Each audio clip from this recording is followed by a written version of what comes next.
What was the reason behind dividing Germany post World War II?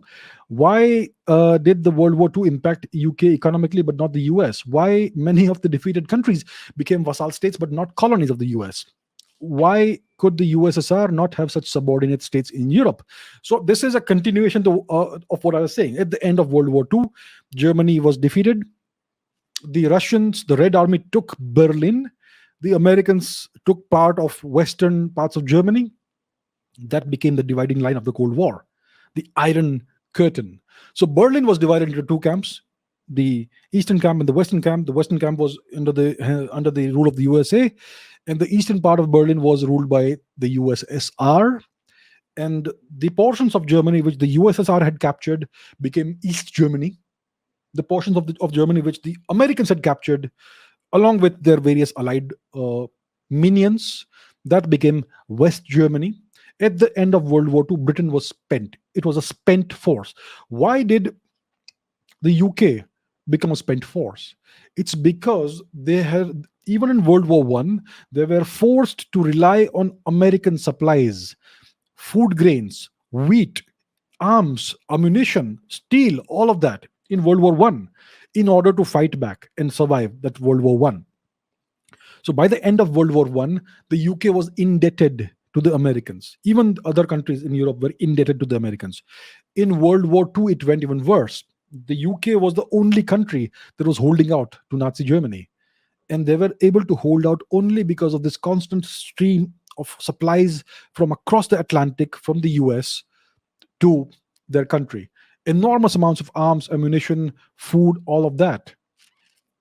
Without that, the UK would have fallen to the Nazis. And they took all of this, they acquired all of this on credit, on loan from the US. So at the end of World War II, the UK was deeply in debt to the US. The US is a massive continent-sized country, free land which they have stolen from the natives. An inexhaustible supply of resources from that land. There is so much farmland. You can produce enormous amounts of wheat. There are so many mines, so many the industries can be built out of all of that.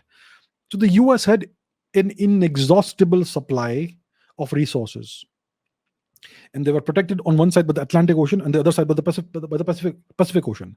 So it's a country that has no enemies. They've established complete hegemony in North America and South America, and so nobody could touch the US.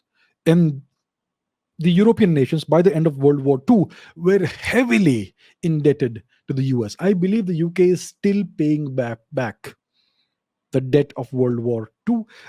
Nobody wants to speak about this, but I believe the UK is, even today in 2022, paying back the debt to the US, which they had acquired in World War II. That's the situation. Yeah, so that's how it happened.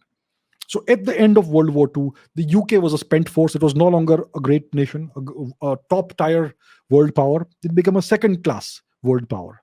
The only two victors in World War II, at the end of World War II, were the USSR and the US. And these became the two superpowers. That's what happened. And Western Europe was taken over by the US. The only major power, even today in Western Europe, is the US. Germany is under permanent US military occupation. Italy is under permanent military occupation today. The UK is a vassal state of the US, and that's how it happened. It's a long, complex story, but that is how it happened. And the USSR took over the entirety of Eastern Europe. The Soviet bloc countries, the Warsaw Pact countries, Poland, Czechoslovakia, Yugoslavia, Hungary to some extent, Bulgaria, these became USSR's satellite states, and so on. So that's what happened. So it's not like the USSR did not have any subordinate states or satellite states. They acquired a significant amount of control over Eastern Europe. And I believe the Hungarians tried to, was it Hungary? I think it was Hungary that tried to rebel in 1956. There were two rebellions. I think there was one in Hungary and one in Czechoslovakia. You can look up the exact details. And 2,000 Soviet tanks rolled into the country. That's what happened. I think one of these things was in 1956. So, yeah, that's what happened.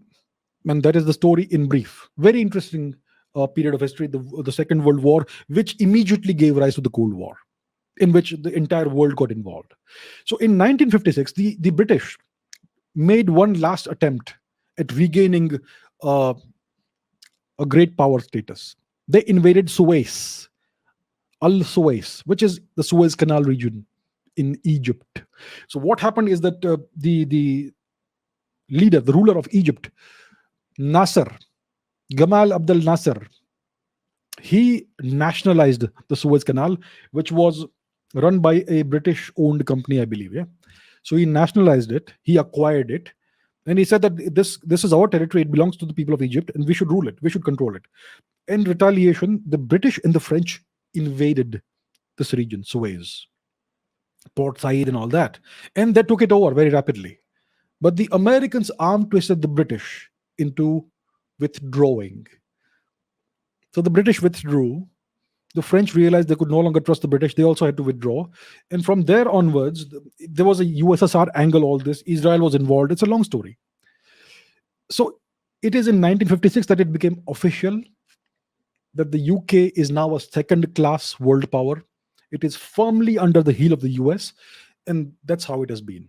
So it's a very, very detailed, complex, long story. I'm trying to make it as short as possible, but I would encourage you all to study, to read this, to read what actually happened in this period of time.